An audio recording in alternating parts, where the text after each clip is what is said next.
Hello there, and welcome to this video where I initially sort out my chair.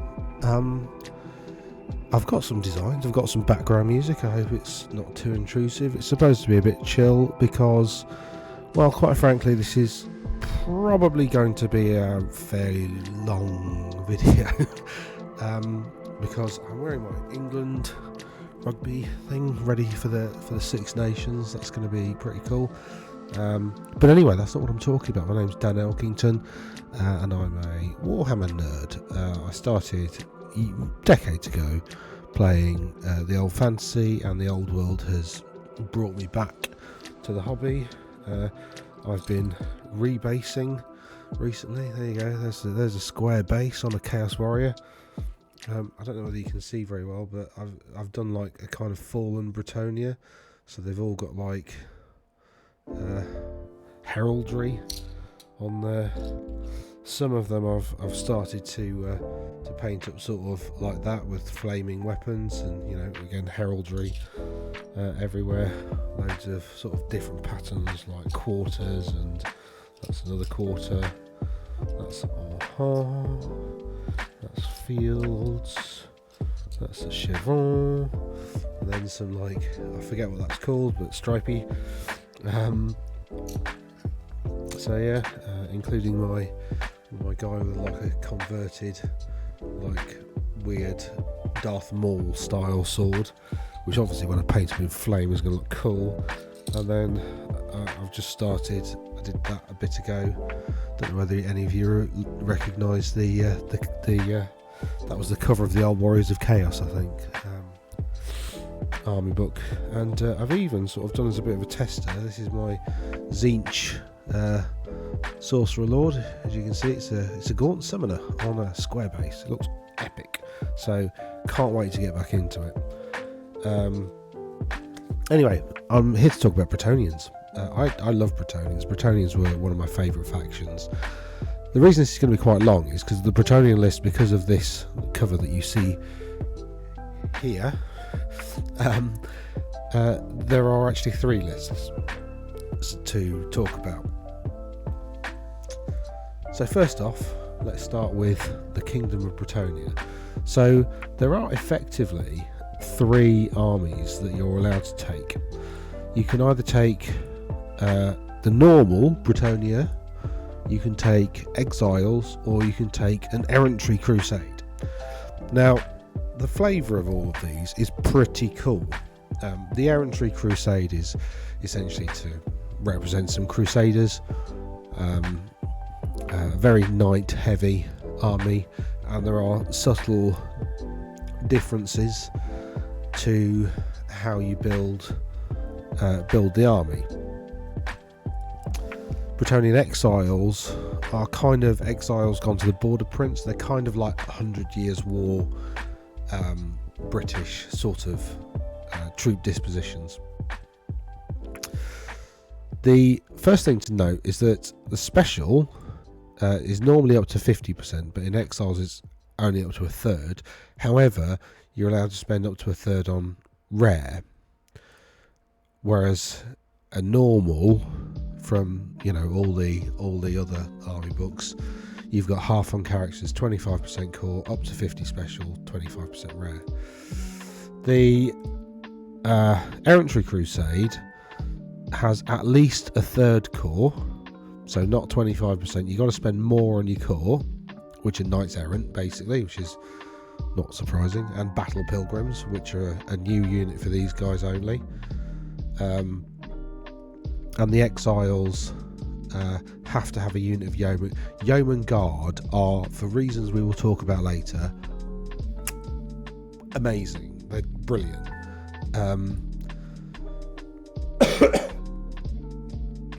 But then again, there's some stuff in the Errantry Crusade that's really cool, and it's brilliant. Anyway, one of the things that's really interesting about Bretonnians is that they get a free battle standard bearer. So although they're always going to give away the first turn in a battle to their opponent to get the blessing of the lady, apart from Exiles, because Exiles don't get the blessing, by praying at the start of the game. They get it by doing stuff throughout the game. So they kind of have to re-earn the blessing because they've lost it. So there are some special rules attached to the Errantry Crusade and the exile army lists that are different to normal Bretonnians. Anyway, right, let's start with the special rules for the faction. Where are they? There. Okay, so the Kingdom of Bretonnia has special rules. I'm sure everybody's aware of this. The player playing Bretonnians has to kneel to the or can kneel to the lady at the start of the game, and essentially the opposing player counts as winning the roll-off. So I think in all scenarios at the moment that means you have to go second. However, that does mean that in future scenarios, if it might be more advantageous to go second, you can.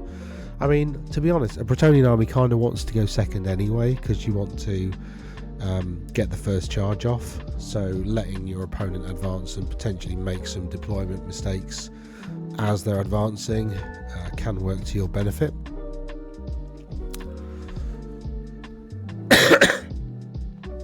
Pardon me, still got the tail end of man flu.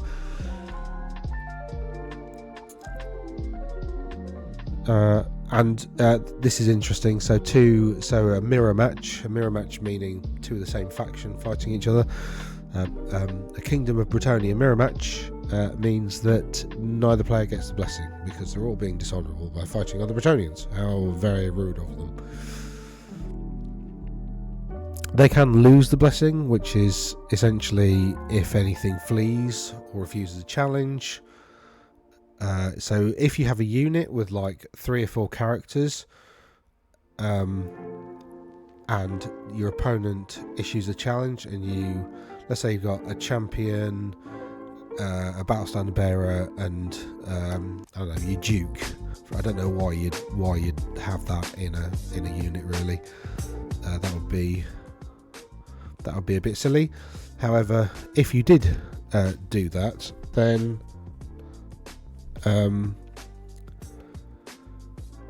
you decided to refuse the challenge, your opponent could just pick which one. So it doesn't mean that all of them do. It's just the character that's deemed to. So the character that your opponent picks who refuses the challenge, who then can't fight in the subsequent combat round, and then that character will then lose the blessing. Not that you'd ever do that. You got finest war horses, so you can reroll ones to charge, flee, or pursue, which is really useful, especially considering this is an army which is all about being fast on horseback. You've got the lance formation, which is pretty cool. Peasantry within 6 inches of essentially knights can use the knights leadership. And also, which is really useful, standards carried by that units you don't give victory points away for. So then exiles.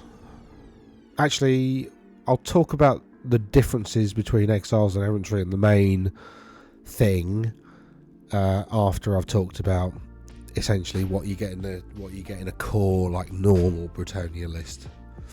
So the Kingdom of Bretonnia in here is supposed to represent forces that have been raised in Bretonnia and are possibly trying to expand Bretonnia's borders or protect Bretonnia's borders or fight off vampires within it or wood elves, or there's a big orc fort in the middle of Bretonnia too, so that they constantly attack. There's lots of stuff going off in Bretonnia. Right. Chivalrous vows. These are vows that knights take. The knights vow. Everybody, all knights pretty much get this for free.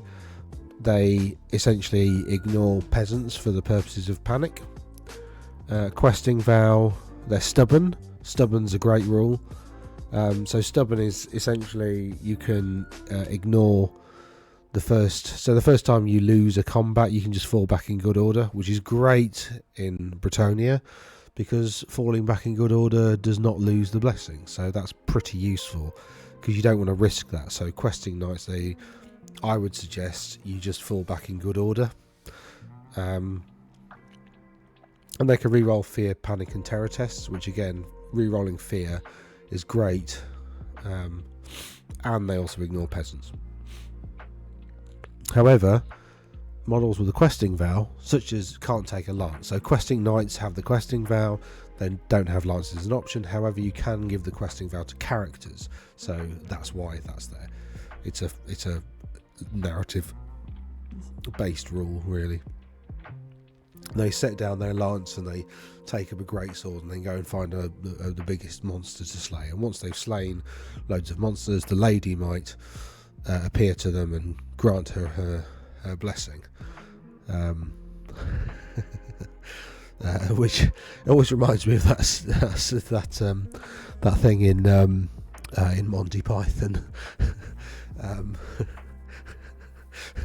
I can't remember exactly what he said, but government decided by damp bimbos handing out swords is hardly a way to govern a country, but or something like that. Anyway, and then you got the Grail Vow, these are the hardest knights. They've been around a lot and they've received a vision of the lady personally. They're immune to psychology. They all have magical attacks. They're stubborn. They always benefit from the blessing, even if they run away or refuse a challenge. Sort of, because I say sort of because they can't refuse a challenge. So the cool thing about all of these vows is you can't be joined by a model that has a lower rank of vow. So somebody with the Knight's vow is not allowed to join a unit with the Grail vow, for instance. So non-Grail Knights are not allowed to go with Grail Knights. The exception is handmaidens. I think is a handmaiden an exception to Grail Knights? Can only be joined by character or by a handmaiden. Yes, or by a handmaiden. So questing, it gets quite complicated, but so essentially questing, you don't have to have the questing vow to join a unit of questing knights. You can't. So peasants or characters with the knight's vow can't you join a unit with the questing vow. Does that mean? I think that's interesting, because I think that means outcast wizards, because they won't have the knight's vow, will they? No. So are they allowed to be on a horse? Yeah. So outcast wizards on a horse can join questing knights, but they can't join Grail Knights. But handmaidens can join Grail Knights.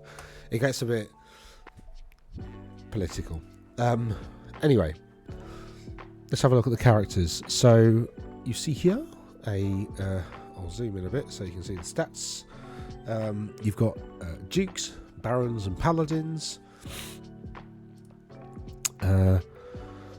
There's also, just to mention, different limits on characters.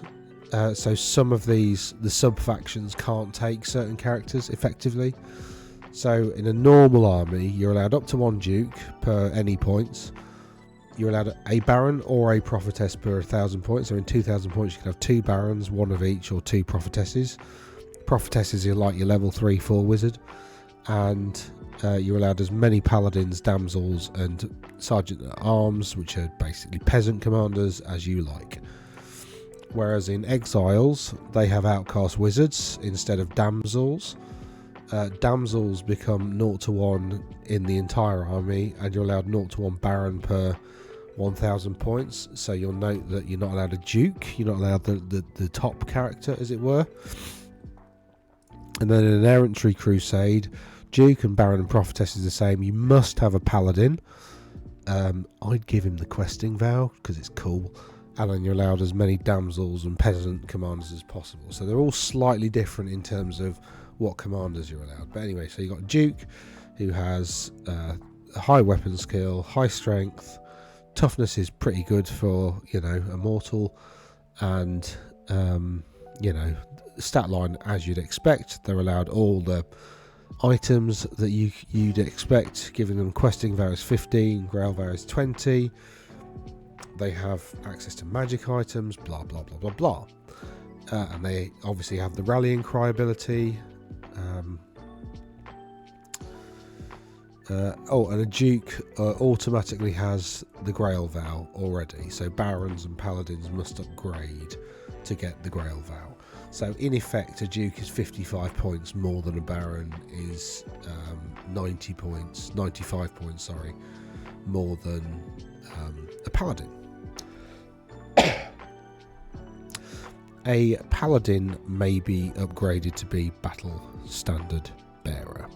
Now, that says single Paladin, single Paladin, single Paladin. So Barons are not allowed to be Battle Standard Bearers. Okay, ever. So that's quite cool, because that means your Battle Standard Bearer is automatically quite weak.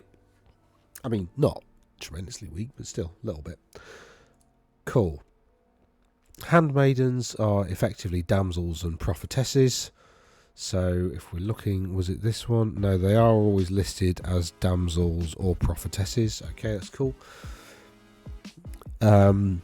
Prophetess is your level 3/4 caster.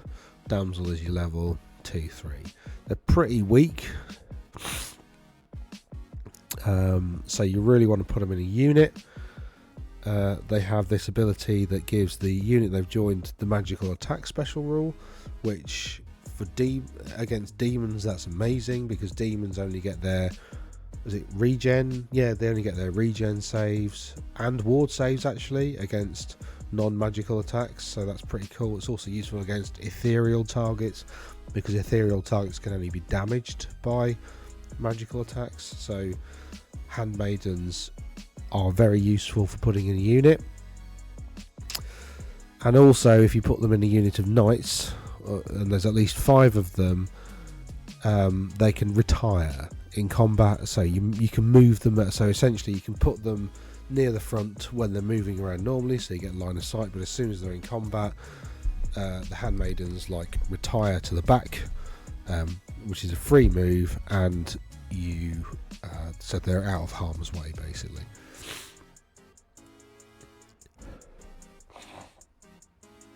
Oh god, this is disgusting. Sorry. Yeah.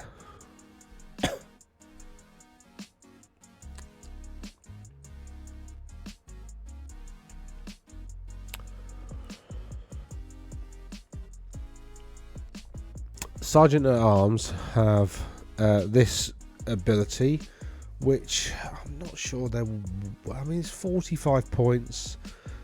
Which is like an expensive unit champion basically. So what it says is this character in any unit they've joined, so a unit of peasants basically, may choose to give ground rather than fall back in good order, and does not have to make a panic test when a friendly unit of levies, breaks and flees from combat whilst within 6 inches of it.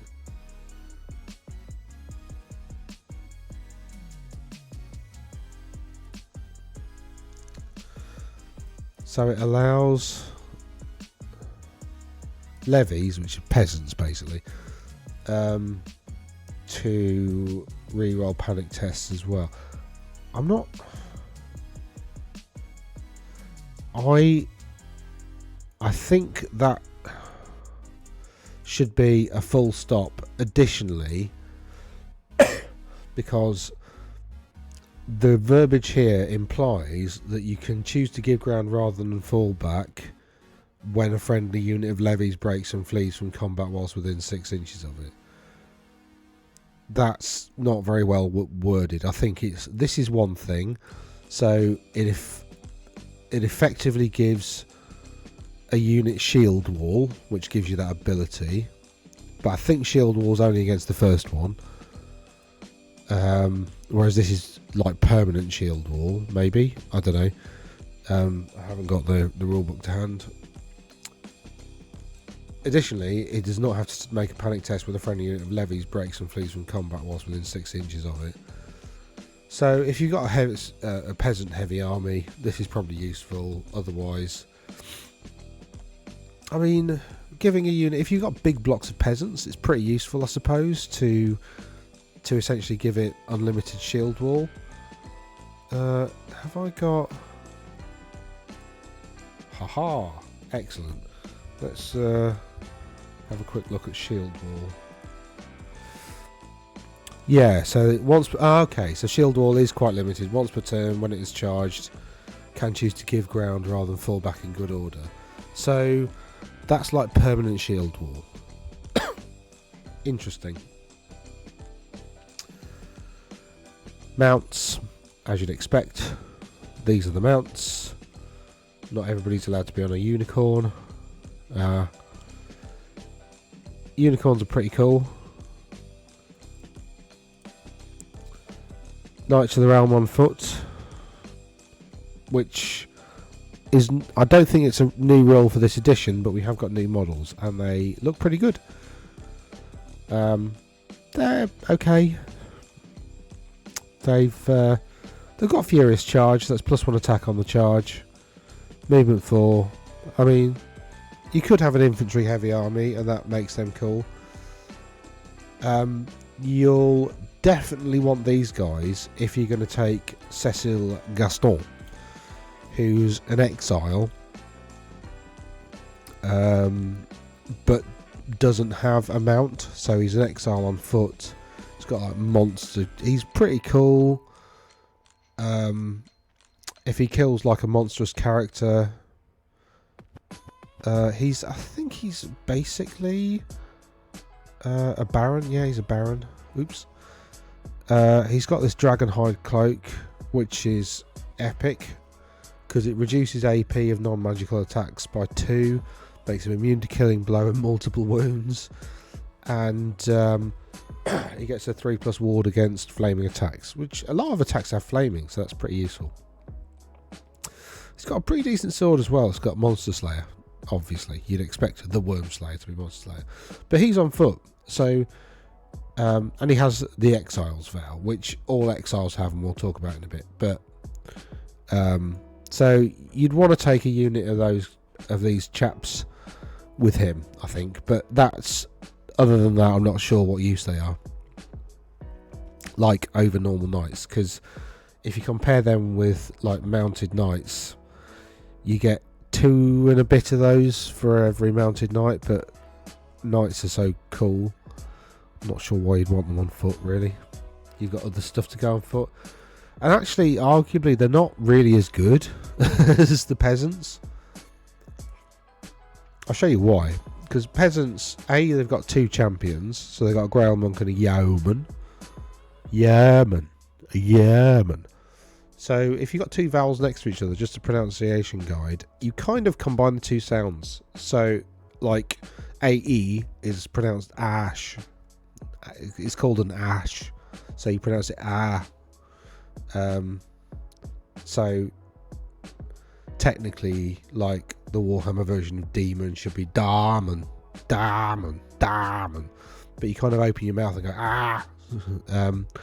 So that's a bit Yeoman, Yeoman, a Yeoman champion. And anyway, I'll stop that. And then you got a Grail Monk and the usual stuff. Standard bearers are definitely worth it because it's 5 points and you don't even give away victory points. Like, it's brilliant.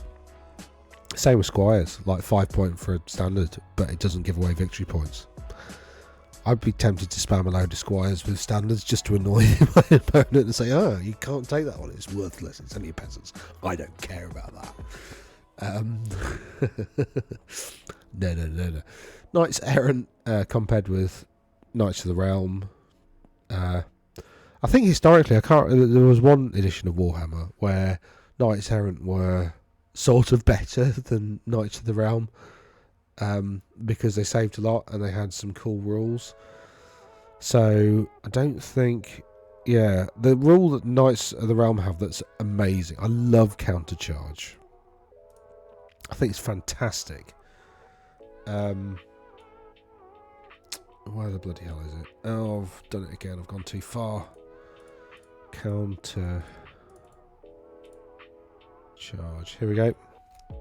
So, if the unit consists entirely of models with this special rule, so if you put characters in the unit that don't have counter charge, then they don't get it. Anyway, Otherwise, so when it gets charged in its front arc by cavalry chariot mod, so not infantry, effectively, it can do a counter charge reaction, which means because you do your charge reactions before you move charges, remember, declare all your charges, do all your charge reactions, then move all your charges. Otherwise, pivot the unit about the centre, so it's facing directly towards the centre, moves D3+1 directly towards. And it counts as actually charging that distance, so as long as you roll 3, you do get +3 to your initiative as well. So counter charges, just fantastic. I love it. Which reminds me... oh my god, that is so annoying. Because every single model, I thought they were going to FAQ that, because it's the same with, so Chosen Knights, normal Knights of Chaos don't have it, but Chosen Knights have counter charge, but none of the characters have counter charge. So putting like a Lord on a steed with his chosen bodyguard just deletes the counter charge rule, which I find so annoying, because it doesn't feel right, to be honest. Where's mounts gone? They were here. We saw them.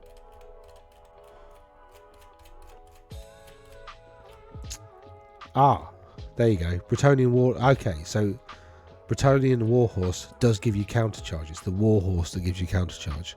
Not true with Chaos Steeds, by the way. As mounts for characters. Well, I'm pretty sure it doesn't. I'll have to check that, actually. I'm sure I've checked that, but anyway. That's the cool thing about Bretonnia, though. Counter charge. Knights Errant don't get counter charge. They're not disciplined enough. They've also got Impetuous, which can be a significant weakness. So, or looks like it can be a significant weakness anyway. Questing Knights, same sort of stuff. They don't have counter charge, but I think they're cool anyway, because they're strength 4 and they have great weapons, so they're slapping you every turn with strength 6 weapons. So they're really cool, and as we've discussed about their Vow, they're almost immune to psychology, but not entirely. Grail Knights are epic, however they have heavy armour, shields, barding. So actually they've only got a 3-up save. There's no full plate armour in Bretonnia, so 3-up is about as good as you're going to get save wise.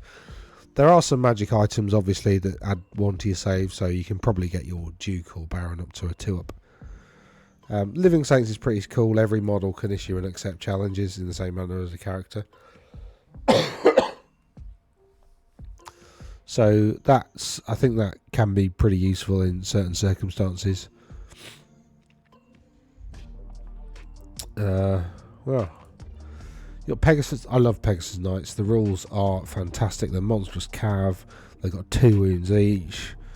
They've got a decent amount of attacks. They've got Furious Charge, which is again is +1 attack on the charge. They're almost certainly going to get a charge off because they fly 10. They have counter charge. They have dispersed formation, which means they're like super skirmishers. They're skirmishers, obviously. It's on their dispersed formations on their thing, isn't it? Yeah, so essentially they're super skirmishers in that they can be 2 inches away, because essentially the models are a bit of a pain in the arse because of the wings. But yeah, they're great. They're fantastic. I think they're pretty much 1 unit of those is a must take. Are they allowed them? They're special? But you're only allowed up to a third, not half a special. Errantry can have up to 50% Pegasus Knights. Normal army, up to 50% Pegasus Knights. I don't think they're good enough to max out that, but. And then you've got Mounted Yeoman, which, you know, again, pretty cool.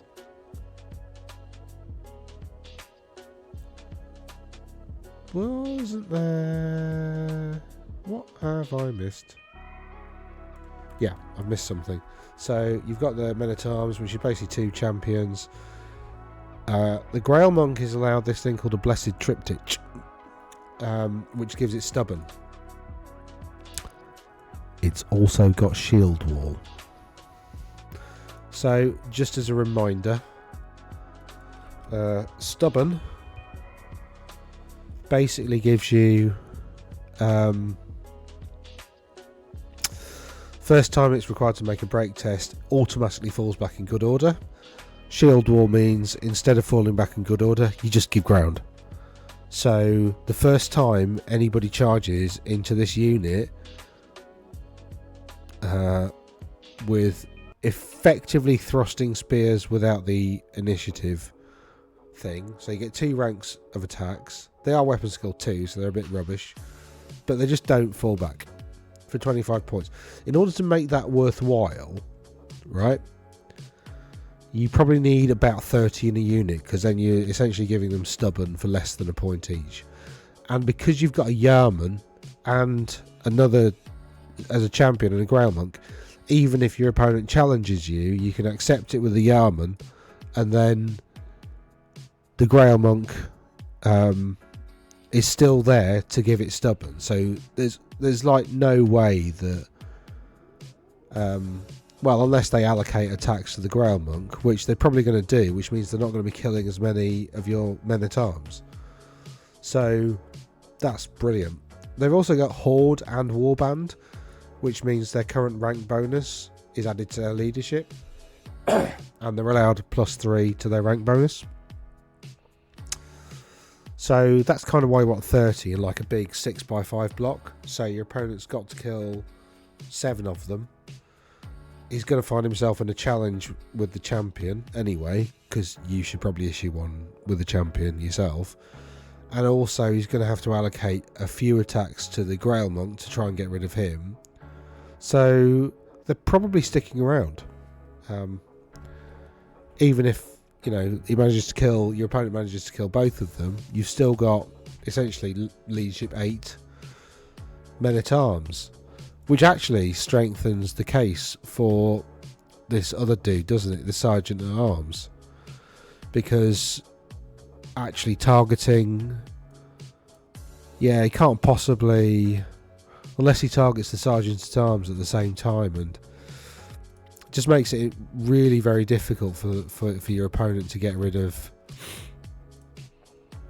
this unit in one turn. Like it's more or less unbreakable, which is great for a unit that's only 4 points each. But that's why you need 30 of them.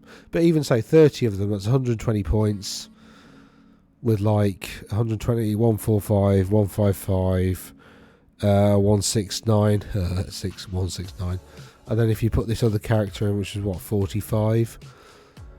Yeah, so you're up to like, what was it? 165 did I say? So it's like 210, 220 points. Maybe you give it a magic, but like a war banner, just to sort of troll your opponent. So yeah, if you gave it a war banner, you're starting combat with like it's close order as well. So 3 ranks, banner, war banner, close order. You're starting the combat with +6. And then in order for them to really get an advantage, they've got to target the characters. So they're probably only killing 3. So you're probably winning that first round of combat. You know, even if they've got first charge and wipe out your rank bonus, it's a draw. And then you're going to be slapping back with 9 attacks. Probably. So, I say slapping. I mean, strength 2, strength 3, weapon skill 2. It's hardly slapping, but still. The only difference between the fighting extra rank and like a thrusting spear is the polearm doesn't get a +1 initiative when they're charged. But they're pretty cool. Peasant Bowman, you can give them defensive stakes and burning brazier. This is points per unit, so again this is telling you need big units in order for this to be worthwhile. You don't want to take 10 of them and buy burning braziers, because that's effectively 2 points per model. So if you've got 20 of them, then it makes it 1 point per model. What does it do? Give them flaming attacks. Limited use in that, I'd suggest. Defensive stakes are pretty cool. So enemy units charging through defensive stakes automatically make a disordered charge, and cavalry or chariots must take dangerous terrain tests. Remember, chariots, if they fail a dangerous terrain test, take D3 wounds instead of 1 for cav. So it basically says to your opponent, you're going to have to get round me, really. A disordered charge, just a reminder, means that you lose the initiative bonus on your charge. Cool. They are a bit rubbish, though. Battle pilgrims are expensive peasants. They have the stubborn rule baked in, so they don't need to take a thingy. They have to have this Grail. Oh, do they have to have a Grail reliquary? May include a Grail reliquary. Reliquary. Yeah. All 40. Is placed in the centre of the front rank of the unit.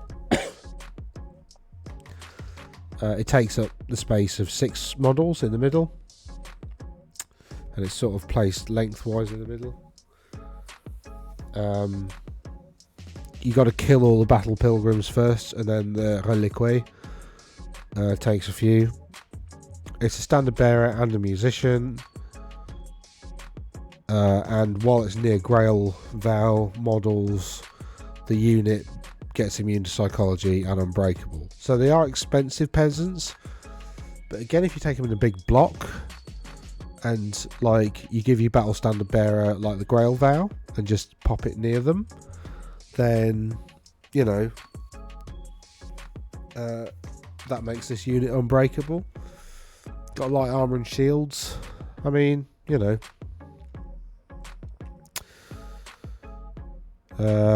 yeah, and they're limited to reliquaries for, you know, for every character or unit with a Grail Vow.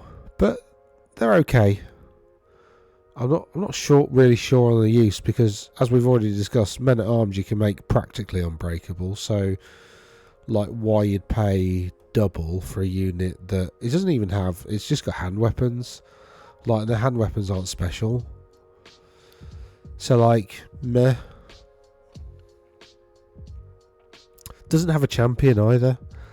So I suppose you could put that character in it, but talked about cav monsters, just monsters. Trebuchets,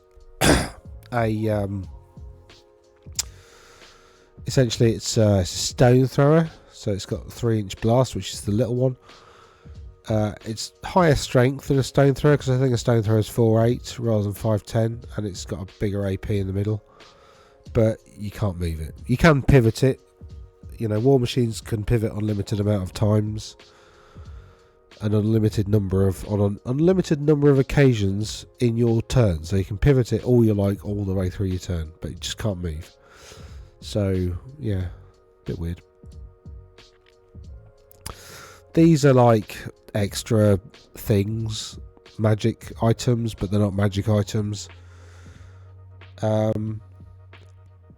That's expensive but cool. So hatred, reroll hits, extra attacks.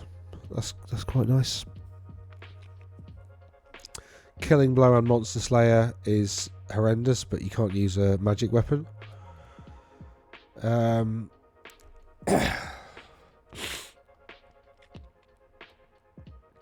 You can make Landor, not Lancelot, it's Landor. Where you give a character +1 weapon skill initiative attacks. However, this character cannot be your general or join a friendly unit. So, like, if you wanted to have a Baron as your general, you could give a Duke the Virtue of the Ideal and make him like a super combat character and whack him on like a Royal Pegasus.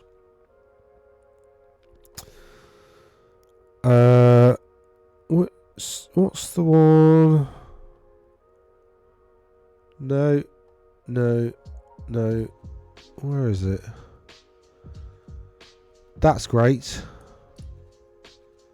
As long as the general's alive, this character may claim a bonus of +1 combat result point. Cannot be general. Oh, or join a friendly unit. Sorry, I didn't read that the first time round, so that's not so cool. I was thinking give that to a battle standard bearer and give the battle standard bearer like war banner, so it's like +3 to combat, just this one bloke with a stick and a flag going I don't know why he'd be laughing like that. Reroll to wound when using a lance is pretty good. Virtue of confidence I really like, because during challenge this model may reroll any failed rolls to hit. There is a magic item called gauntlets or something. Gauntlet of the Duel, 5 points. Challenges issued by the bearer of the Gauntlet of the Duel cannot be refused. So you can make a super combat character that can essentially snipe characters out of units. So if somebody's got a wizard in a unit, you charge into it, issue a challenge, wizard has to accept, and then you kill it, because you can reroll, hits. Pardon me. The magic items are kind of what you'd expect. There's a lance, there's a monster slaying thing, there's a horrible questy thing. There's the Morningstar fracas. A fracas is just a scrap, isn't it? So it's the Morningstar of fracas.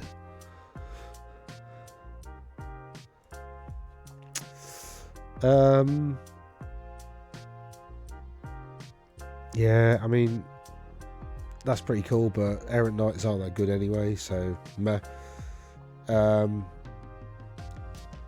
Yeah. Was there anything else I wanted to...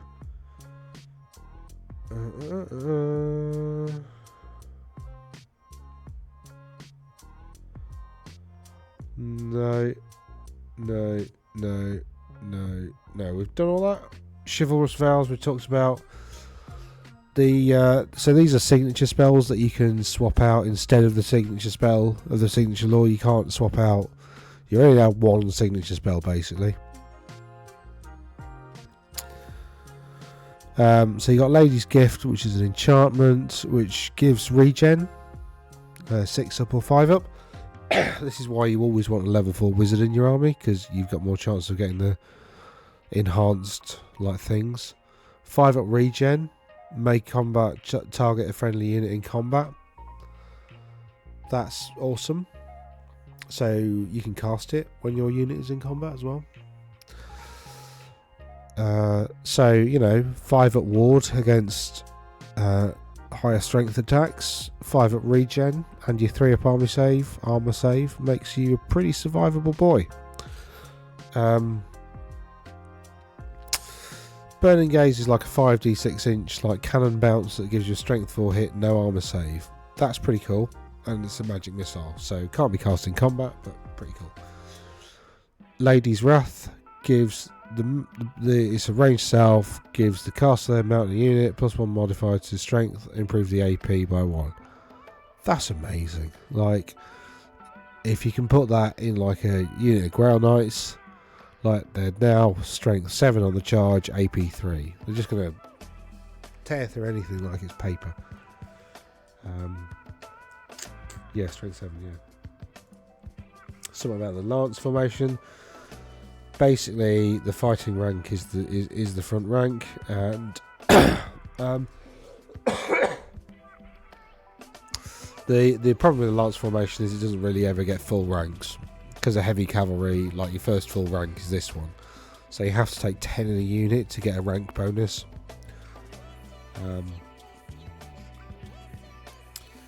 If it gets hit in the flank or the rear, then the flank and the rear are the flanks are pretty big on these things, then it blunts the lance like that. So what happens is,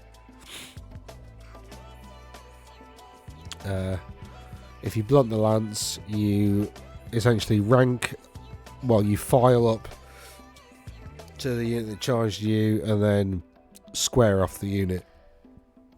So if that unit had been charged in the rear, then you'd have 4 how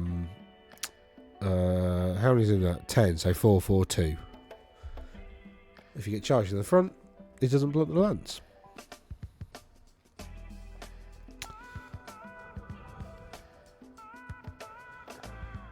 A lance becomes blunted if the model at the front cannot make base contact with an enemy, or it makes a disordered charge, so charging it into stakes or over a wall will also blunt a lance. So don't do that.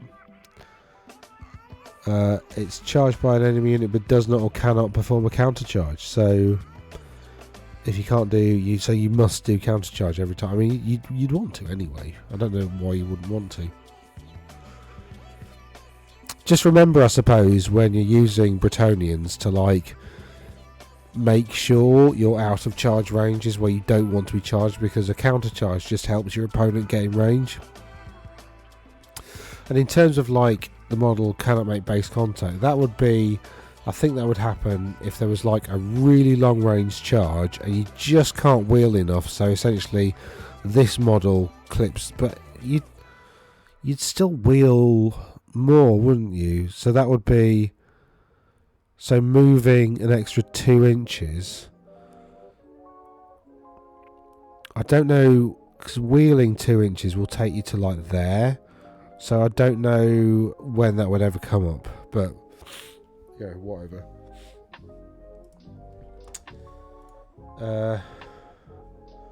Yeah, cool. So let's talk about these special things.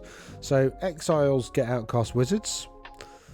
They have to take Yeoman Guard, and they're wicked. We'll talk about them now. They can also take bombards, which are basically cannons with a slightly different misfire chart.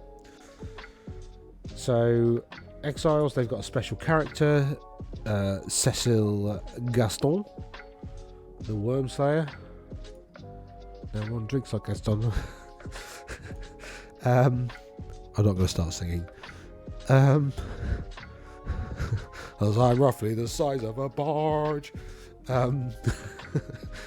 Outcast wizards are pretty cool. They can go up to level 3, which I think is quite nice. Miscasts hurt them more, so they can't get the better results on the miscast table. Well, they can, but it's unlikely. Because when you're rolling on miscast, you roll an extra d6, discard the high, so you're likely to get the ones towards the bottom of the miscast chart, and those are stuff like, you blow up. They are, however, allowed to take demonology, which demonology, by the way, let's have a look at that, because that's got some really, really amazing buffing spells. So you can put these guys in a unit, and hopefully if you get like, not that one, demonic, where is it? Demonic, yeah, you can give the unit, so it's a self, ranged self, till the end of this turn, caster, their mount, and any unit they've joined gain +1 modifier to strength and attacks, and improve the AP of their weapons by 1. You imagine that in a unit of questing knights, right? Just fantastic. Because remember, that affects the mount as well, so you get 2 attacks with a warhorse that are AP 1. Yeah, the weapon skill 3, strength 3, but like, that's better than most infantry. you got questing knights with 2 attacks each, strength 5, well actually 7 because of great weapons, and AP 3, like, hello blender. Fantastic. So that's exiles. I'd probably do that. There is a magic item as well that allows you to take, allows you to pick your spells. Where's magic items? It's around here. Here it is. Arcane items. What is it? Law Familiar. So it's 30 points. So if you're going to take a big unit, you could take 9 of them, because the wizard can make up number 10. So you could take 9 of these. 260, 234 plus 21, 255. So you got 255. That's cool. That's not expensive, really. For a big block of knights, you take Ujima Flip, what's his name? Outcast Wizard. 45. Well, I say 255 we're up to. So 260. Sorry, 300, 312, 372, 402. It's quite an expensive unit, actually, thinking about it. But still, like, that's going to blend to anything. Because, you know, your opponent has to kill quite a lot because you got 10, you got 1, 2, 3, 4, 5, 6, 7 in the fighting rank. And actually base contact is like who they're in front of. So let's go back to the lance formation.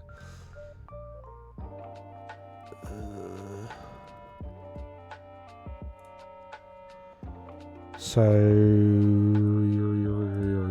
does it say anything about where's lance facings, command maneuvering, a rank, lance forming, blah blah blah blah blah. What? This is all about blunting. What's it? Where's it? Am I missing a page? I don't know how I can be missing a page. It's a bloody PDF. Huh. So in essence, if basically if your opponent's unit is here, these all get attacks. So they sort of draw a line from here to here, and that's where that model can attack. So really, like your frontage of a 10 is like 2 inches wide, and then everything in that front rank gets to attack. You know. So with that unit of questing knights, right? You know, you could put the wizard there, and you've got 7, 14, 15 attacks with the questing knights, which are probably hitting on 4s, wounding on 2s, AP3, and then you've then got 14 attacks with steeds, probably hitting on 4s, wounding on 4s or 5s, AP1. That's amazing. Anywho, that's just an idea. We've also got so you can have 0 to 1 field trebuchet per 1,000 points and 0 to 1 bombard per 1,000 points, which is the same as trebuchet, but you can have trebuchets and bombards. So with the exile list, you can go like cannon heavy. So you can have 2 trebuchets, which are like super stone throwers, and you can have 2 bombards, which are basically cannons. That there's not that much difference between these things and a normal cannon, apart from they get this effect on the misfire chart, which is basically it fails to shoot. They're actually slightly more reliable, right? So the normal cannon misfire table is, I think, 2 to 4 can't fire this turn, lose. 5 to 6 is wrong. 2 to 3.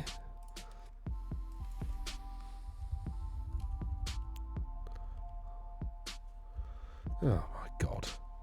Oh, here we go. Cool. So 1 is destroyed, same.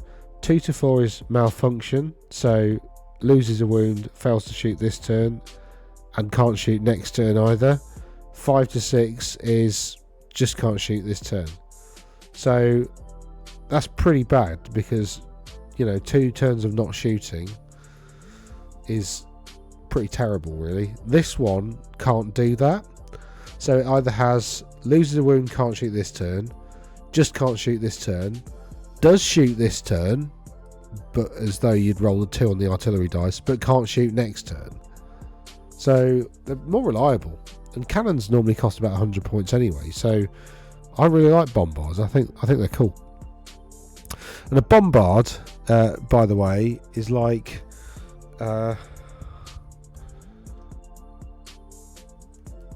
doesn't look like a cannon. That's a really good picture. That's what I have in my mind with a bombard, right? Rather than a cannon. So a cannon's like differently mounted, whereas bombards are like, well, they're kind of mounted on top of tracks. Whereas like a cannon, it's a bit more, I don't really know what the difference is. So cannons kind of have a pivot, and they're sort of mounted on the pivot, and the pivot is screwed into the frame. Whereas a bombard doesn't actually have a pivot, it's just kind of resting on this carriage. So it does make them actually more reliable, because a cannon, if it misfires, it's more likely for the whole thing to like break at the pivot and just flip off and destroy itself. So then the crew's got to get it back and faff around with it. Whereas bombards are, but this is like very, 100 Years War. There you go. So this is like their bombard cannons that were used during the 100 Years War. So it's that kind of like deep medieval. Look, there you go. There's a deep medieval kind of weapon. So that's pretty good. I really like that. It's very characterful as well. Anyway, so that's your bombard. Yeoman Guard. Here they are. So these have a warden, which is a champion. They have a grail monk, which functions exactly the same. Can have a blessed triptych. Can also give it a war banner. Sorry, just makes me laugh every time. Which essentially makes them unbreakable. They're exactly the same. However, they are they have the veteran rule, which normal pathetic peasants don't. Close order hordes levies, so they don't have levy. So okay, yeah. So what am I looking for? I was looking for something. What does veteran? Let's just find it, because it's probably easier just to read it. Unit may reroll failed leadership. Any failed leadership test. So that's not break tests. Break tests are not leadership tests. Oh, it does actually say that there. But it does mean stuff like fear, panic, terror, all that good stuff. You get to re-roll. There's leadership tests for other things as well. So if you're encountering a beastie that says you've got to take a leadership test before striking this unit, and if you fail, you only hit on 6s. Well, this one says nope. I can re-roll that, and I have horde and warband. So I'm probably testing at leadership. 9, which makes them just fantastic blocks of infantry. I mean, they do become absolutely garbage when there's quite a few dead, but getting to quite a few dead is quite difficult. And they're probably not just going to break and run on first impact. Might on second, but first probably not. So they're cool. I really like them, and they're only an extra point for veteran and weapon skill 3. Like, what's not to like? They're fantastic. So the fact that you've got to take a unit off them is hardly a discomfort. And or if you don't like painting those models, I mean, I do. I love painting my little peasants, and I've got like little bits of green stuff. Like you get this. I don't know whether you still get liquid green stuff, but basically you can like put it on their faces and make them really scabby and make them look like they've got like dysentery or something, and like really make them look like half dead medieval peasants that just don't have any sanitation, or just like slather them in gloss varnish so it looks like they're just sweating profusely carrying around all this heavy stuff. Love painting them.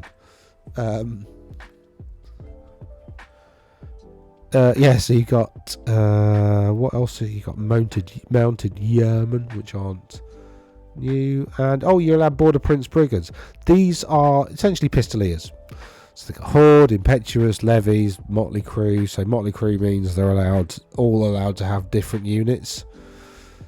Any model may take one, so you can have so they must come in a unit of 10, but you could have like 5 of them with pistols. You can have 5 of them with blunderbusses.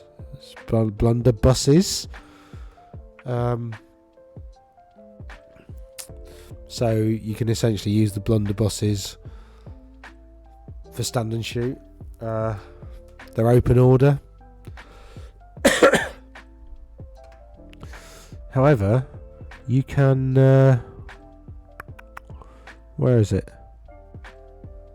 A unit of skirmishers. Where? Okay, so you can you make them closed order. So you can make them close order and go a bit more combat-y. But why would you? You've already got knights. They're way better.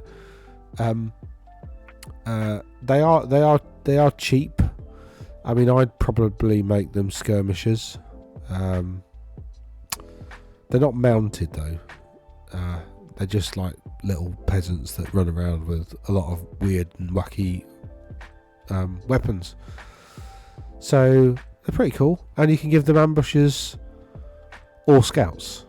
So you know, you can leave them off the table and they can come on later to annoy your opponent's war machine. So a little unit of these, because of ambushes, might be pretty useful. You know, especially with blunderbusses, because they could do a bit of damage with those and then, you know, charge in. Blunderbusses are, you know, basically like shotguns. Buckshot, sort of. Blunderbuss. Can't spell blunderbuss. Yeah, that's the cartoon version of one. That's one from Call of Duty. I think that's an actual one. So it's a fowling piece. It's got like a big end. You just stuff it with nails and all kind of crap, and then, you know, pull the trigger and, you know, boom. Yeah, pirates like them as well because they're good for ship-to-ship combat. Because, you know, you fire one and you could like injure a few of your opponent.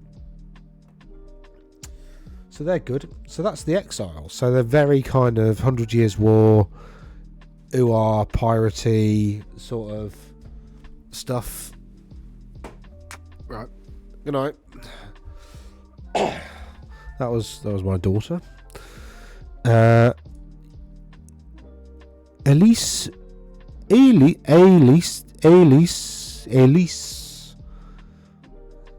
Ducard. Any Kingdom of Bretonnian army using any army composition list that includes this option, prophetess. So she can't go in exiles because exiles don't have prophetesses. But she's a super prophetess. She's a monstrous cavalry. Ooh.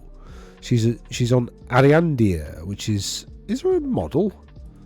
Is there a... Oh, come on. Please say there's a model. There's the Green Knight. Maybe if they... No. That one's on made to order, isn't it? No, there's no model yet. But she's a monstrous cavalry. So Ariandia... What is Ariandia? Faithful unicorn. Okay. Oh, so she will be a monstrous cavalry then. So it's a unicorn. Level 3 only. Yeah. Armoured hide, blah blah blah.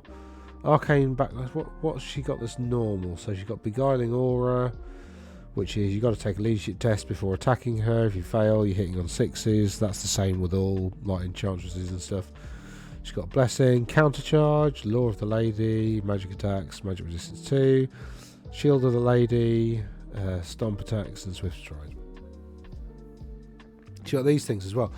So +1 to dispel, and should you roll any natural double when making a dispel roll, apart from double 1.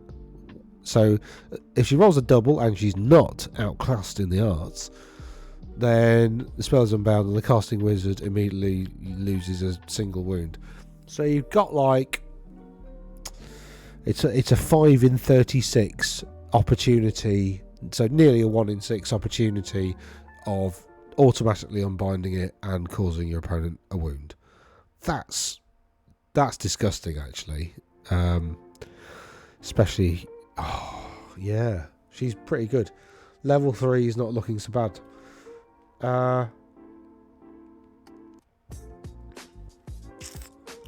And she gets +1 to dispel anyway, so she's effectively a level 4 wizard when she's dispelling.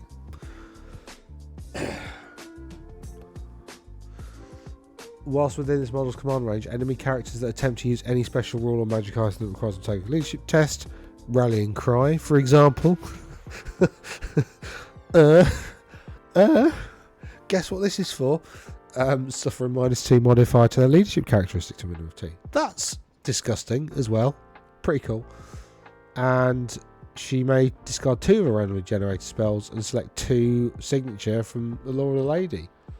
Huh. Which one would you go for then, actually, just out of interest? If you could have 2 of them, which 2 would I have? Where's the Law of the Lady? There. Lady's Gift, definitely. Level 3, so there's like a reasonable chance you're getting it on a 10 up.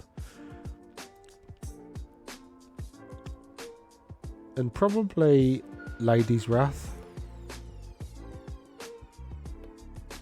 Yeah, because you can't take her in exile, so you can't do that thing with the Outcast Wizard, cast the Demonology buff on them, and then take Lady's Wrath to make them. That would be absolutely disgusting.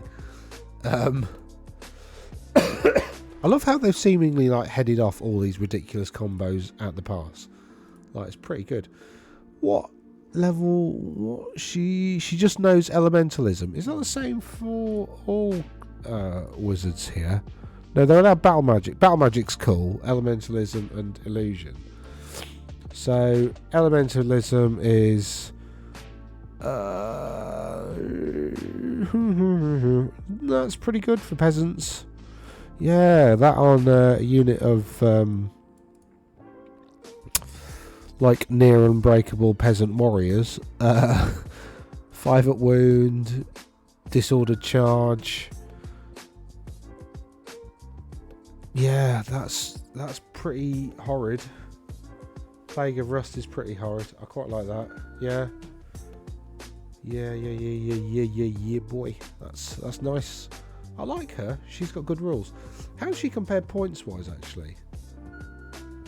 So, this is like 100 points of magic artifact, in effect. So, she's a level 3 wizard. 135. May take. So, it's... Yeah. Actually, I'd quite happily pay 100 points for all those artifacts. So, and she's on a unicorn, which is 35 points. So 170, 270. So actually, you're kind of saving about 50 points with her. So she's like possibly an auto include, because she's like excellent defensive magic. She's level 3, so she's got the larger unbind dispel range. She's got a cool dispel rule. She debuffs enemy like leadership stuff, although she is leadership 8. And can pick 2 spells. Because actually, what's the elementalism signature? Target enemy unit suffers -1 move and initiative. That's a pretty good hex. Not a long range though, but yeah, I quite like her. I think she's good. And then you got the Green Knight, which I think... Oh, there's more magic items which I haven't gone through yet. I don't think I've even read them. I should have done that beforehand. I've read everything else, but so we'll read those together. So the Green Knight is 275 points, right? A Duke is 175, so it's 100 points over a Duke. Okay. Green Knight 7344464, 7354455. So same wounds, one less attack. Strength is sort of 1 less. I say sort of. You'll see why in a sec. Because the Dolorous Blade, you either get D6 extra attacks at strength 4 AP1, or you get 4 attacks strength 6 AP1 with armor plane, doing multiple wounds too. So it's pretty good. It's got a 5 at ward save, which is essentially gives it 6 wounds, given average dice rolls. It's got the Shadow Steed, heavy armor, shield, barding, so a 3 up save. It's ethereal, so it can only be harmed by magical things. It is immune psychology. It's a loner, so can't join units. It moves through cover, which is great. It causes terror, which is amazing, and it's unbreakable, but it is unstable. So what unstable means is however much you lose the combat by, that's how many wounds you lose. So you really don't want this fella getting charged, because he'll just crumble away to dust, basically. Because it's ethereal, it's really, really, really good against everything apart from chaos. Because I think almost all chaos warrior type units, these chaps have magical weapons with AP1. And demons it'll struggle against, because I think all their attacks count as magical too. But actually, for 275 points, one of the main things that's cool about this thing is during any of your start of turn sub-phases, which is not on the battlefield. So just as a reminder, where is start of turn sub-phase?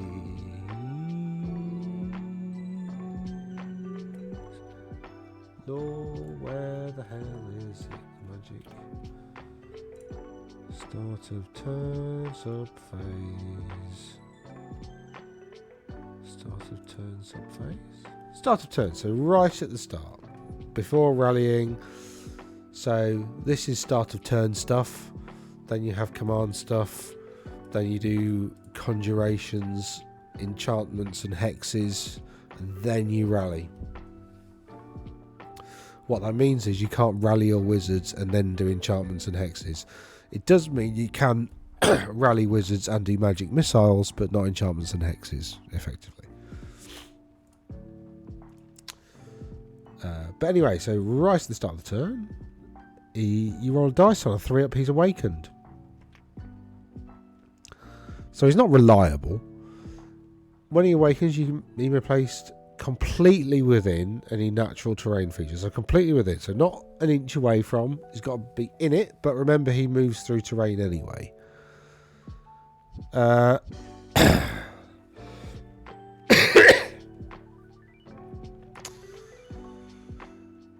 If you've got this guy, you need to sit down with your opponent before the game even begins and say, that one's natural, that one's natural, that one's natural. Okay? Anything else you think should be natural?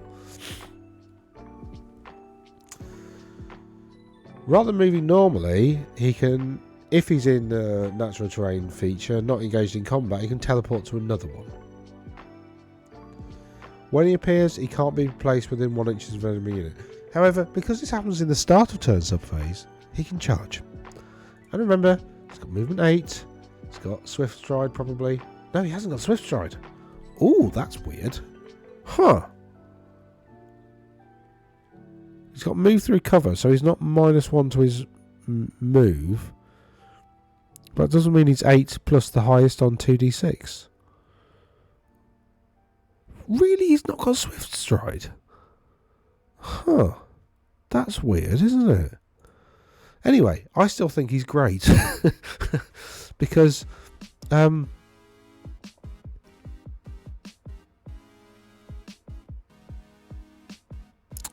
think if he dies, you get to do it again.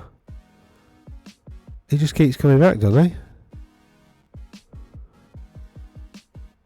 Yeah, he's not slain.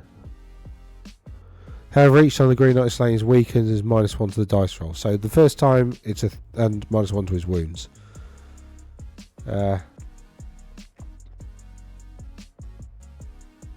So you only get victory points if he's not on the battlefield at the end of the game. So in a victory point game, actually, 275 is enough to swing a game. So he's pretty good, actually. Especially with the teleport thing. So if he's in risk in your last turn and like 200 points would win it for you, just debug him, get him back to a wood that's at the back of your territory so your opponent can't get him. So he's cool. We've talked about Cecil. He's epic. Crusader's Lance, amazing lance, another amazing lance. An Exile Axe thing, which is pretty cool. A sword, which is pretty cool. Another sword. Toughness test thing, which debuffs them. Magic armor, Grail Vow, heavy, immune to killing blow and multiple wounds. That's cool.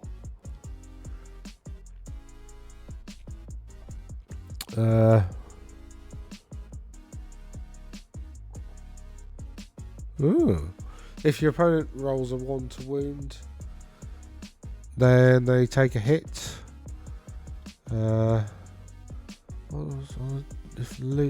That's quite interesting. So that would work with killing blows. So if somebody killing blows you, but you can be immune to killing blow for an extra 5 points anyway. Should the wearer ever lose the blessing of the legend? Well, they can't because they've got the Grail Vow. They've always got it. Did I misread the Grail Vow? Grail Vow. Cannot refuse a challenge. Always benefit from the blessings of the lady special rule. Does that mean you can lose it if you're a Grail Knight then? That's interesting, isn't it? But if you're a Grail Knight, aren't you immune psychology, magical attacks and stubborn? I think I've slightly misread that. I thought cannot lose it. You always benefit from the blessing of the lady, but it can be lost. But if you've lost it and you always benefit, then surely you still benefit. Having not that's a bit weird. I think what they mean by always benefit is you always start the battle with the blessing, whether you've gone first or not. So if you wanted to like have a go at rolling for the first turn, you really should upgrade everything to having a Grail Vow or Peasants, so that then you can roll for first turn as normal. Yeah, these are all pretty cool, but like not brilliant. Anything amazing in here?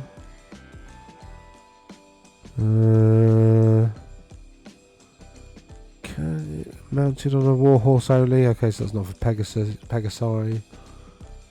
Always hit on at least 3s. No. 35 points, that's a bit expensive. +1 to cast on damage dealing stuff. Fireball. Okay. No, those magic items are cool, but like not great. So, what are the special rules for exiles? Can't have the Grail Vow, but they can replace Knight's Vow with Exile's Vow for free. The Exile's Vow is Stubborn and Veteran, which arguably is pretty good. And they can ignore levies and peasants for panic purposes. Veteran is, re-roll all? Any failed leadership tests apart from break tests, so that's pretty useful. And Stubborn is first time you lose a combat, you can choose to fall back in good order instead of having to test. So I think that's pretty good anyway, especially if you get hit in the flank, because then you get to reform. Can't pray for a blessing.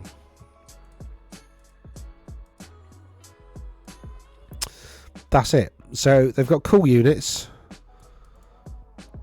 They're allowed lots of extra additional artillery. They can take some annoying troops to harass the enemy at the rear. And they've got Yeoman Guard, who are awesome.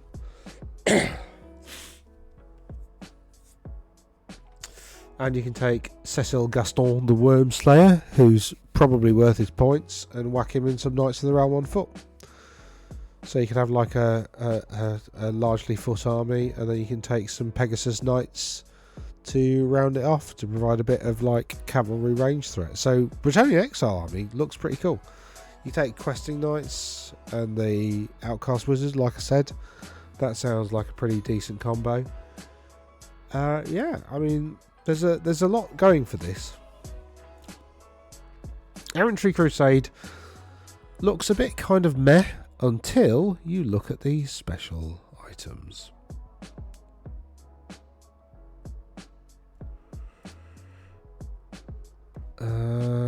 Does it say here? No. So actually, only Exiles and Errantry Crusade can take the magic items in this book. Normal Bretonnians can't. Is that what it says? Because it says here, from the common or Kingdom of Bretonnian magic, but it doesn't say here that you can take. They purchase magic. It doesn't say.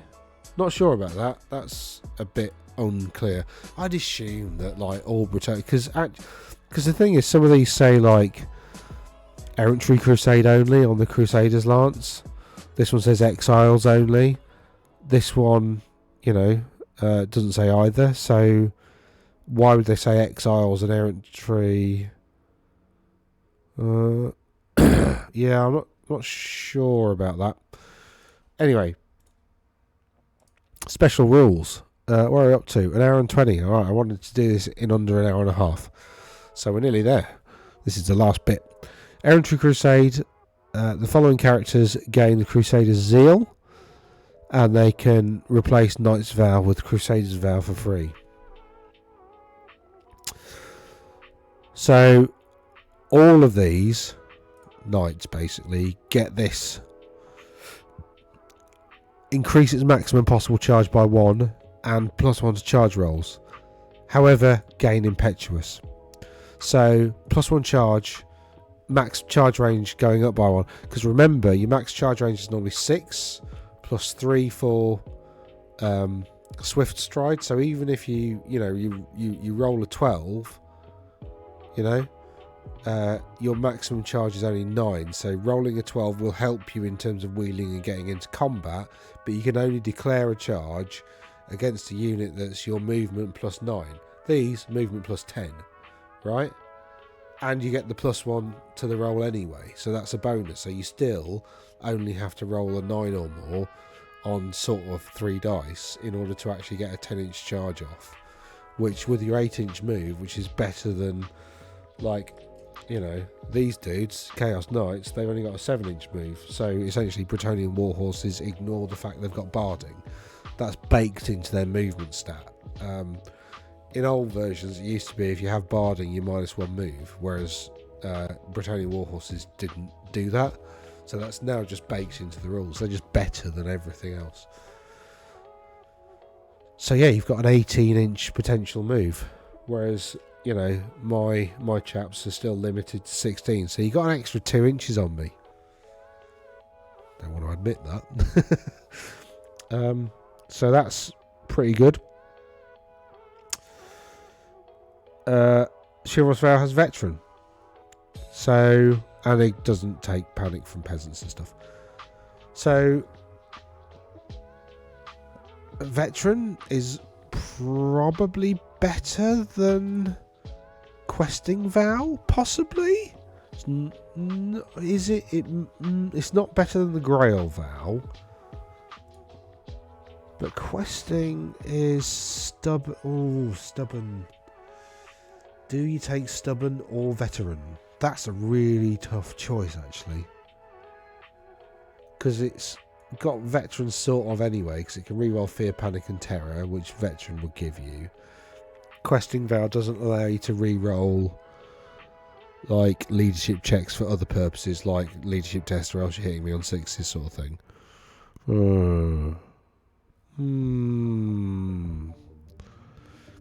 I think Stubborn's possibly better than Veteran because it kind of sort of has most of Veteran already.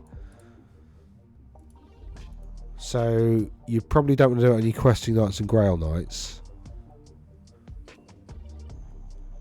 because the Crusader's Zeal and the Crusader's Vow is separate. So everybody has Crusader's Zeal. Crusader's Vow you can take instead of... Yeah, it just gives you veteran.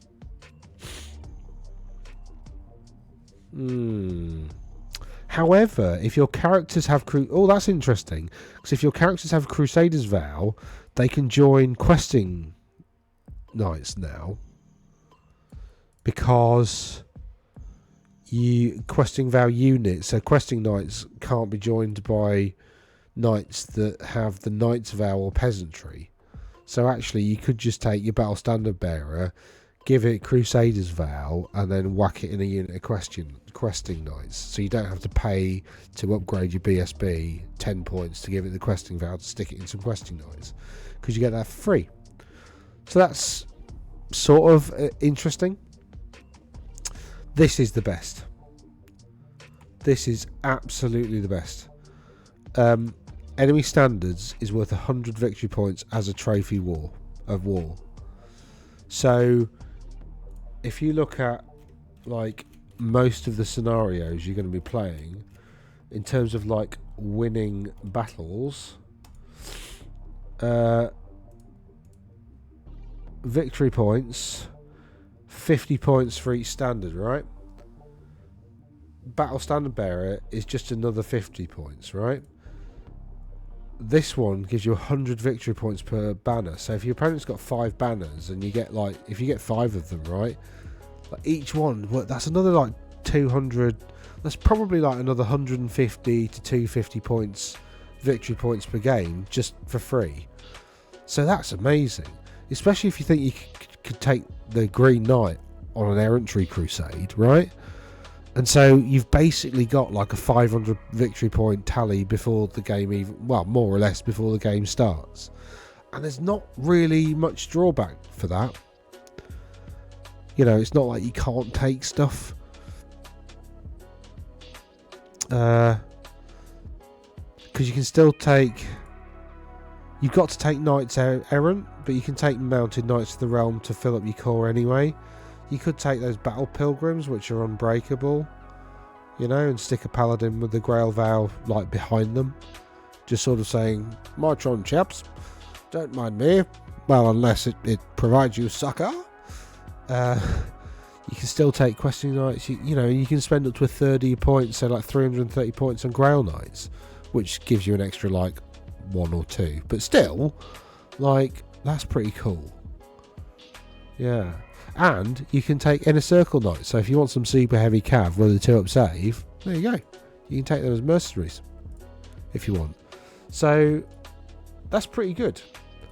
I like both of these because they significant look, and exiles can take Free Company Militia and Empire Archers. I mean, don't know why you'd want to, but like, you know, whatevs. So yeah, I like the way that this changes how you think about building an army. So with the oh, what have I done? Oh no, I've done a thing. So like with a normal like Bretonnia list, you look at, you know, I mean basically everybody's just going to take a Duke, stick it on something, give it Monster Slayer, blah blah blah blah blah. Like stick it on a Griffin or whatever. We're going to take a Prophetess, you know, and give her level 4 and stuff. We're probably going to spend 30 points on choose spells, and that's going to be her. Maybe stick her on a unicorn. You might take a Sergeant at Arms, you probably will, and you'll take another cheap character to be Battle Standard Bearer. Unicorn is Monstrous Cav already. Their movement 10 too. So actually, just sorry, I'm getting distracted again. Is her thing any better? 10 4 4 5 2. 10 4 4 5 2 gives +1 wound. So she has 5 wounds, which is Enchantress has 4, don't they? Anyway, And Prophetess has, oh no, 3. So it gives her an extra wound. So that's, you'd probably take her really, wouldn't you? So her, Duke, another couple of characters. So you're up to like, I don't know, 700 points. This is probably like, you know, where every list like this, you take a unit of Knights of the Realm, you take a block of Men at Arms, you might take some Peasant Bowmen, but I'm not sure why you would, because they're not very good. I mean, I suppose you can use Peasant Bowmen to like block off a bit of the table with their stakes, but like they're not really. They're there to stop your opponent from going places rather than. So I suppose you could protect your flanks with a cheap unit of 10 with stakes at like a funny angle. But that assumes you're staying still, and you're not staying still because you want to have lots of knights running around the table. So, not sure about that. You're going to want questing. You're going to want Pegasus Knights. They're an auto include, I think. Questing Knights are pretty good too. You're going to see a lot of Paladins on Pegasi with a Battle Standard Bearer, because it allows you to be really flexible in terms of where the Battle Standard Bearer goes, which you absolutely need to be, because everything's really quick, so you don't know where you're going to have to redeploy it to make sure your forces stick around. So probably initially you'll want your Paladin with a BSB like following the Knights, and then when people start to engage your Men at Arms, like you can leave them for one turn because they're more or less unbreakable for the first combat. But then you're going to want to get your Paladin back to give him like reroll break tests and stuff. Grail Knights in a normal list, I'm not a massive fan of, because they are very expensive. They are very, very good, but they are very, very expensive. So it's a toss-up as to whether you're going to take them. Considering Pegasus Knights are arguably better in most situations than Grail Knights, because more wounds, like, you know, and more manoeuvrable. You might see Trebuchet. I'm not sure though. I think people will take them for a bit and then realise they're not brilliant and then not use them anymore. I think realistically, if you're going to take Trebuchet, it's going to be 2 rather than 1, because you need one to go off. You need a bit more reliability. Are they behemoths? I think they should be behemoths because they're massive, but they're not. So you're going to want to... But they do have a huge range, like 72 inches. That's like, you know, that's like the entire table pretty much. So they're very good. So yeah, and then, but that's that's when you look at this kind of list. That's what you're kind of looking at.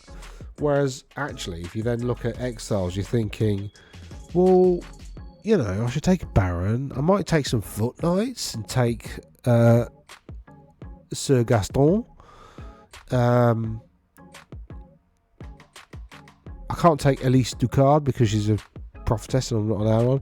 But I might take an Outcast Wizard and stick him in Questing Knights and do some cool stuff with that. I might take 4 artillery pieces. I might not have Trebuchet, just have a couple of Bombards. You know, I'm going to save some points on characters, so I might have more Sergeant at Arms, and I might have some Yeoman Guard and stuff rather than Men at Arms, because they're only a point more and they're like tons better. And also, like, I can take 2 Bombards and a unit of Questing Knights and do some cool stuff. I mean, not as, you know, not that much, not that many Questing Knights, but still.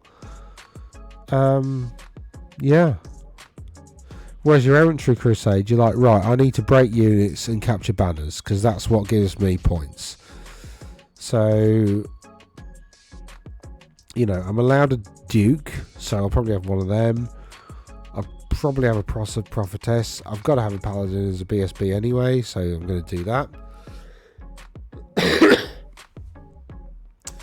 I've got to have Knights Errant. I want a ton of mounted Knights of the Realm, which is fine, so I've got to spend a third.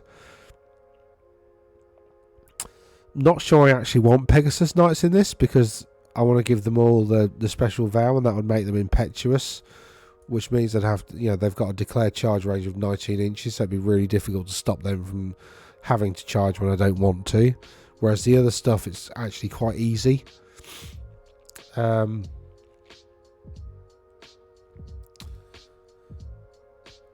Yeah, and then I can take quite a few Grail Knights, up to a third, so I can take a largish unit. And then also, actually, I could take some Inner Circle Knights for more Knights. So this could be just like an army of Knights that just sort of does rolling charges into the enemy.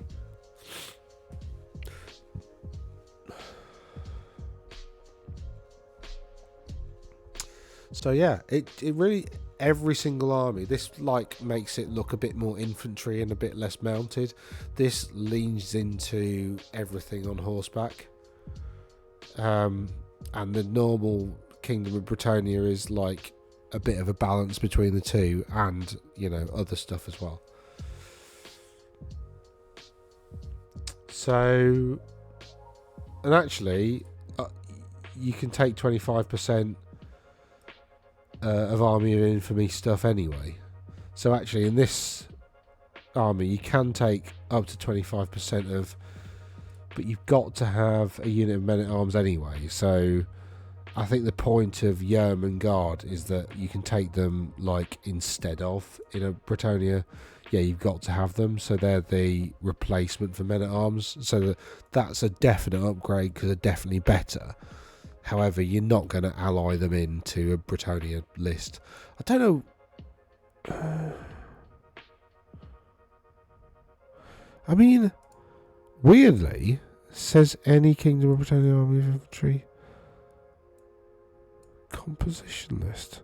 So, so you could bring some bombards in here, which are basically improved cannons. So you could bring in some bombards in a normal Kingdom of Bretonnia list.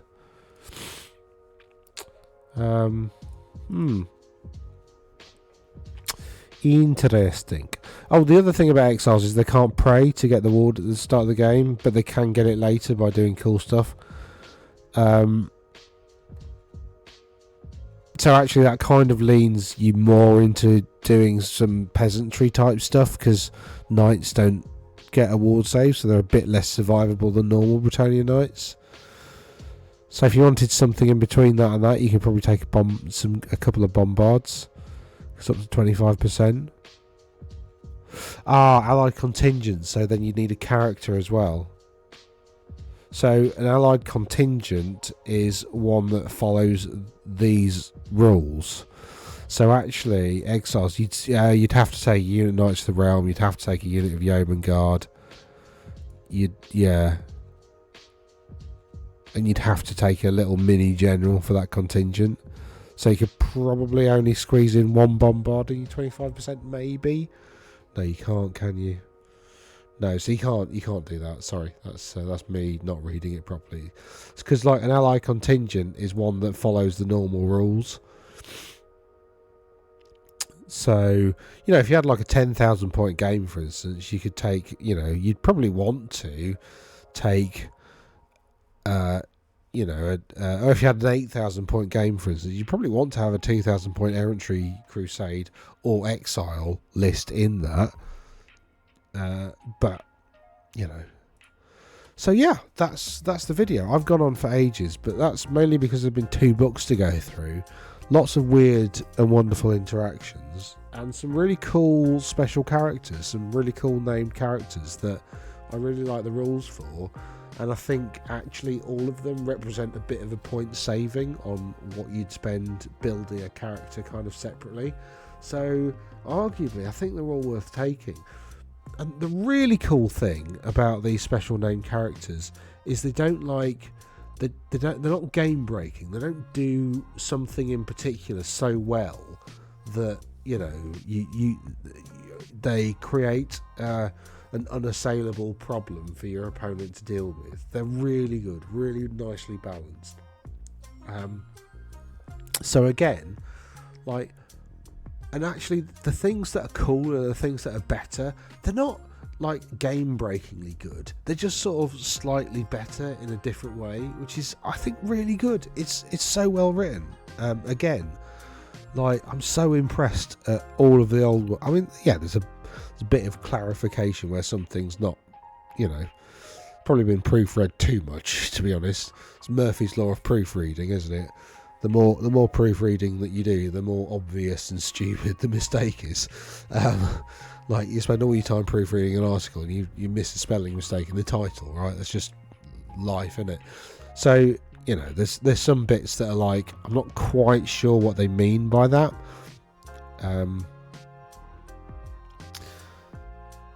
But, as you saw on the FAQ show the other day, like, quite a lot of that is just them saying, yeah, this is what the rule book said. But quite a bit of it is, yeah, we have acknowledged that bit isn't particularly well written, so this is what we were trying to say. So I'm hoping for an FAQ with a couple of queries on the bits that I noticed here that just don't quite add up. But yeah, really happy with these. And I'm so tempted to start Bretonnian again. The problem that I have though is, which one do I go for? Like, the Exiles are cool because it's like 100 Years' War, like deep medieval kind of. So, like, the historian in me really, really likes that. Because, like, one of my favourite games is, well, as you can see, I'm playing it now, is Medieval Total War.